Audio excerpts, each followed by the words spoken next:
It's just as much a mental push as it is physical, just because you've got to mentally keep yourself in the game for 6 or 8 hours. My body has definitely suffered. I talk to people that have done this before and they say that's normal.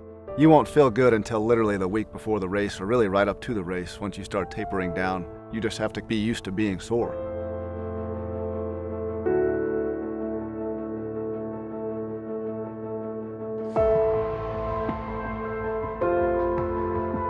I went to basic training. When I was there, I was tall enough, over 6'2", and had really high physical PT scores, that I was selected to go in the honor guard, which is up in DC. Just being able to stand in front of President Bush or President Clinton or any of these dignitaries or generals, and just to be able to represent all the soldiers that have passed and given their lives for us to enjoy the freedoms that we have, it really is an honor. On 9/11, I was in the Pentagon. We were actually watching the planes hit the buildings in New York. And that's when the plane hit the Pentagon. You know, you didn't have time to sit there and think about what had just happened.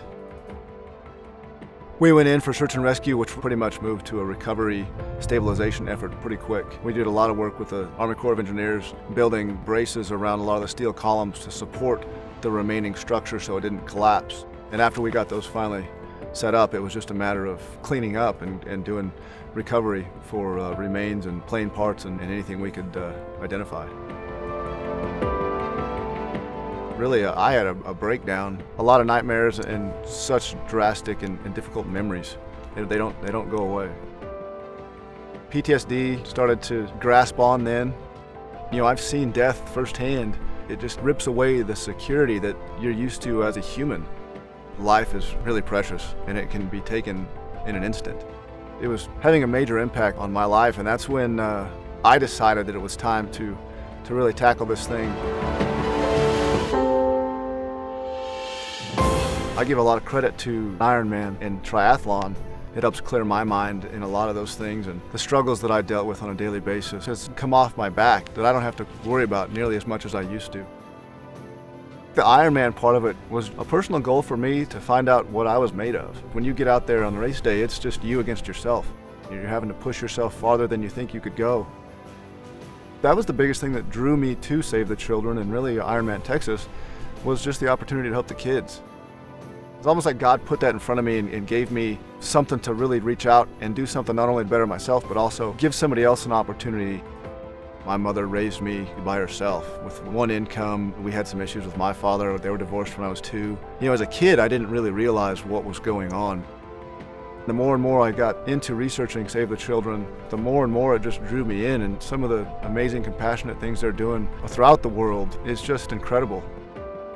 It's the ability of me to help them and maybe give that family a little bit more, and hopefully open up the door for one of those kids to go to school or to feel secure in their own bed and not have to worry about somebody coming in there and hurting them or their family. It just breaks my heart to see those kids go through those type of events and not have somebody there to stand up for them. I wouldn't be where I am if somebody hadn't helped me along the way.